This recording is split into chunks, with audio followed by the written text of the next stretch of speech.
Bonjour à toutes et à tous.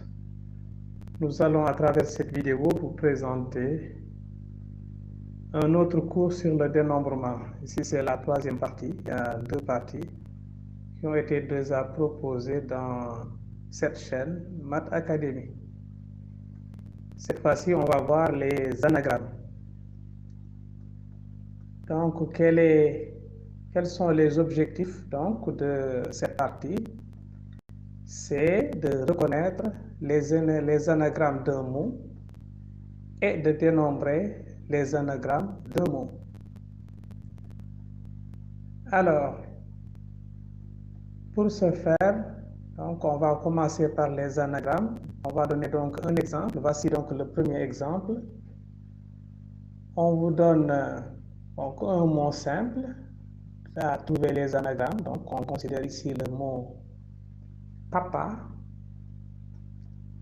Alors, pour les anagrammes du mot papa, donc il y a d'abord papa. Là, je choisis de ne pas faire bouger les lettres. Mais également, je peux trouver PPAA. Vous voyez que là, ce sont les lettres utilisées pour écrire papa. Donc ça peut ne pas avoir de signification. Donc il suffit tout simplement de permettre les lettres. Donc ça, c'est un autre anagramme. Voici un autre anagramme, APPA. Voici un autre anagramme, APAP. Voici l'autre anagramme, AAPP. Et le dernier anagramme, PAAP. Et nous voyons que nous avons ici donc 6 anagrammes du mot papa. Maintenant pour l'exemple 2, là on vous demande de déterminer le nombre d'anagrammes du mot tentative.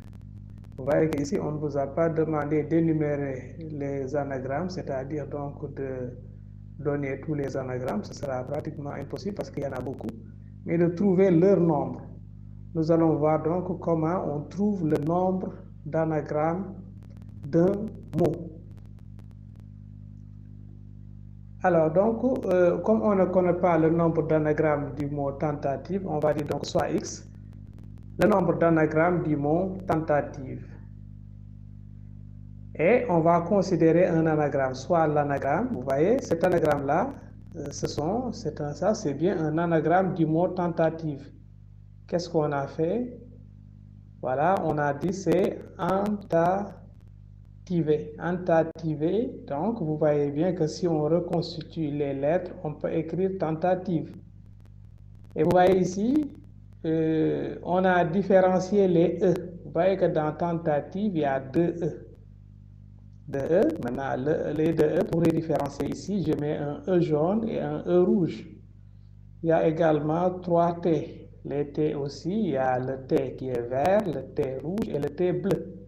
Donc, les autres lettres se répètent une seule fois, à savoir le N, le A, et le I et le V. Donc, ça se répète une seule fois. Donc là, je n'ai pas besoin de changer de couleur parce que ces lettres-là sont déjà distinctes. Bien, maintenant, nombre de permutations. Vous voyez, les lettres là étant distinctes, il y a combien de lettres? Il y a 9 lettres. Alors, si nous faisons le nombre de permutations, là, on l'a vu dans les cours précédents, va être 9 factoriel. Donc, il y a factoriel 9 permutations. Il y a factoriel 9 permutations de ce mot. Maintenant, dans les factoriel 9 permutations, l'anagramme entativé, n'est-ce pas, est compté combien de fois? On va voir combien de fois c'est compté, cet anagramme-là. Donc, vous voyez que pour voir combien de fois cet anagramme est compté, vous voyez, si on veut choisir le E là, le E que j'ai mis en jaune, ce E là pouvait être en rouge. N'est-ce pas? Donc, le choix du premier E, c'est 2, mais le choix du deuxième E, c'est une fois. Donc, c'est 2 fois 1. Maintenant, le T, là où j'ai mis le T vert, ça pouvait être un T rouge ou un T bleu. Donc, il y a combien de façons de choisir le premier T? 3 fois. Voilà, je peux choisir que ça soit un rouge ou un bleu ou un vert. Et combien de fois de choisir le deuxième T? 2 fois. Combien de fois de choisir le troisième T? Une seule fois. Donc, cet anagramme-là, pour savoir le nombre de fois que c'est compté, il suffit donc de voir que c'est factoriel 2 que multiplie factoriel 3. Donc, factoriel 2, c'est dû aux 2e, et factoriel 3 est dû aux 3t. Les autres lettres ne se répètent qu'une seule fois. Ainsi donc, l'anagramme entativé, on peut, voilà, tant que pour voir que c'est compté un certain nombre de fois, vous voyez, j'ai écrit le même anagramme ici. Mais là, qu'est-ce que j'ai changé? J'ai changé la place des 2e. Voilà, le E jaune est devenu rouge au commencement. Et j'ai mis le E jaune vers la fin. Donc, voilà, c'est le même anagramme, mais ce n'est pas la même permutation. On peut continuer ainsi également. Donc là, qu'est-ce que j'ai fait? J'ai encore bougé les T. Vous voyez bien que j'ai mis, au lieu de commencer par le T vert, n'est-ce pas? Donc, il y a le T vert dans... Je peux commencer par le T rouge à la fin, n'est-ce pas? Et mettre également, je peux permuter donc les T. Donc, j'obtiens le même anagramme, mais une autre permutation, etc. De même, chaque anagramme du mot tentative donne 2 factoriels fois 3 factoriels permutation. Par conséquent, si nous faisons x, parce que x c'est le nombre d'anagrammes, donc x fois factoriel 2 fois factoriel 3 va donner le nombre total de permutations, qui n'est rien d'autre que factoriel 9.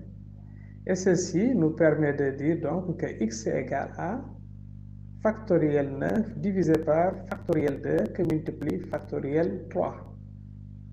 Bon, mais factoriel 9, nous pouvons l'écrire, c'est factoriel 3 fois, et on continue, 4 fois 5 fois 6 fois 7 fois 8 fois 9, divisé par factoriel 2 que multiplie factoriel 3. Là, on peut simplifier par factoriel 3, et le 4 qui vient, 4 divisé par factoriel 2, ça donne tout simplement 1, 2. Donc, ça nous donne finalement 2 fois 5 fois 6 fois 7 fois 8 fois 9. Et là, on trouve 30 240 anagrammes. Donc, le mot tentative a 30 240 anagrammes. Donc, voilà un résumé, n'est-ce pas? Ça généralise les trucs sur les anagrammes, n'est-ce pas? Ce sont ce qu'on appelle les arrangements avec répétition limitée. Donc là, on vous donne l'énoncé. Supposons qu'on ait n objets, comme le mot tentative ici. Et là, il y a combien d'objets? Il y a 9 objets. Il y a 9 objets. Donc K1 sont de première espèce, de première donc sorte, et identiques. Il y a K1 qui sont identiques. Vous voyez que dans le mot tentative, le T là apparaît 3 fois, n'est-ce pas? Donc c'est le K1, donc le T qui apparaît 3 fois. Et K2 d'une seconde sorte, n'est-ce pas? Là, on généralise jusqu'à KR sont d'une rème sorte, telle que la somme K1, la somme des sortes, donc K1 plus K2 plus jusqu'à plus KR nous donne factoriel, nous donne donc n. Donc c'est égal à n. Alors le nombre d'arrangements de ces n objets est égal à factoriel n divisé par factoriel K1 que multiplie factoriel K2 jusqu'à que multiplie factoriel KR. Donc ça généralise la formule donc qui permet de calculer le nombre d'anagrammes. Donc il faut prendre la longueur du mot, en d'autres termes, divisé par, pour chaque lettre qui apparaît, n'est-ce pas? Si ça apparaît K1 fois, on divise par factoriel K1. Une autre lettre qui apparaît, par exemple K2 fois, on divise par factoriel K2, ainsi de suite jusqu'à la fin. Donc, un exemple, exemple 3, pour voir comment déterminer, en utilisant la formule, les anagrammes. On vous demande ici de déterminer le nombre d'anagrammes du verbe rechercher. Dans ce verbe rechercher, le R apparaît combien de fois? On voit bien que le R apparaît 3 fois. Le E apparaît également 3 fois. Le C apparaît 2 fois. Et le H apparaît 2 fois également.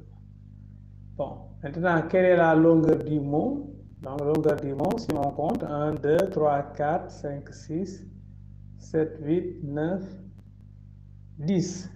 Donc, le mot là, c'est un mot qui a 10 lettres.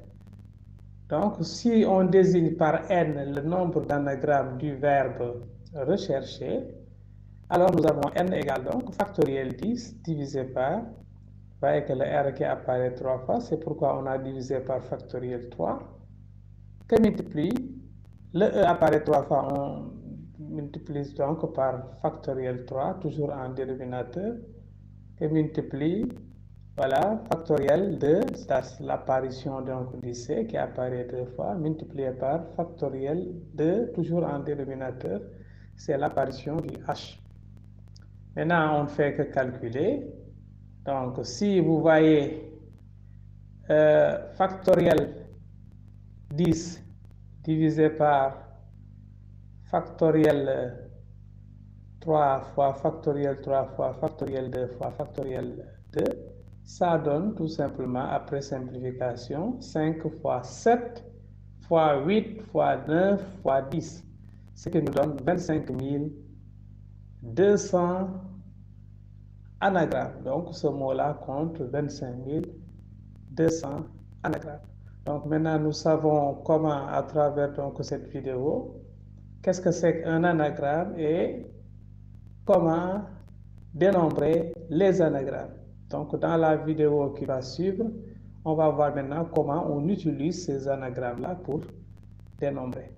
Merci d'avoir suivi cette vidéo et à la prochaine pour une autre vidéo, Inch'Allah.